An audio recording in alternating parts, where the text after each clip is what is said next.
15 বছর বয়সী বৈভব সূর্যবংশী যেন চাপের কাছে হার মানতে শেখেননি, বরং তার কেরিয়ারের শুরুর দিকের এই পরিসংখ্যান যেন একটি অদ্ভুত অথচ চমৎকার সংকেত দিচ্ছে। ম্যাচ যত বড়, বৈভবের পারফরমেন্স তত বেশি বিধ্বংসী। সাধারণত বড় ম্যাচে স্নায়ুচাপ তরুণ ব্যাটারদের ছন্দ নষ্ট করে দেয়, কিন্তু বৈভবের ক্ষেত্রে বিষয়টি ঠিক উল্টো। এই মঞ্চগুলোতে তিনি যেন বাড়তি অনুপ্রেরণা খুঁজে পান এবং নিজের শ্রেষ্ঠ রূপটি প্রদর্শন করেন। বড় ম্যাচে জ্বলে ওঠার এই সক্ষমতা সবচেয়ে স্পষ্টভাবে ফুটে উঠেছে বেশ কিছু হাই ভোল্টেজ নক আউট ম্যাচে।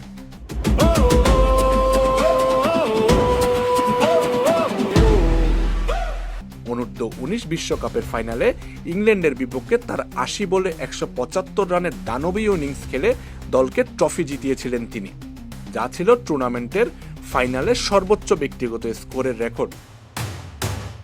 একই ধারাবাহিকতা তিনি বজায় রেখেছেন ইন্ডিয়ান প্রিমিয়ার লিগের মঞ্চেও। সানরাইজার্স হায়দ্রাবাদের বিপক্ষে এলিমিনেটরে 29 বলে 97 রান, গুজরাট টাইটান্সের বিপক্ষে দ্বিতীয় কোয়ালিফায়ারে 47 বলে 96 রান। এই ইনিংসগুলোই প্রমাণ করে চাপের মুখে ভেঙে পড়া তো দূরের কথা, বরং তিনি সেই পরিস্থিতিকে নিজের করে নিতে দক্ষ। এই পারফরমেন্সের ধারাবাহিকতা তিনি বজায় রেখেছেন সদ্য সমাপ্ত ত্রিদেশীয় সিরিজেও। পুরো সিরিজ জুড়ে নামের প্রতি সুবিচার করতে না পারায় সমালোচনার শিকার হচ্ছিলেন তিনি। অথচ ফাইনালের মঞ্চে শ্রীলঙ্কার বিপক্ষে খেললেন 29 বলে 94 রানের এক অপ্রতিরোধ্য ইনিংস, যেখানে তিনি মাত্র 11 বলে অর্ধশতক হাঁকিয়ে লিস্ট এ ক্রিকেটের নতুন নজির স্থাপন করেছেন।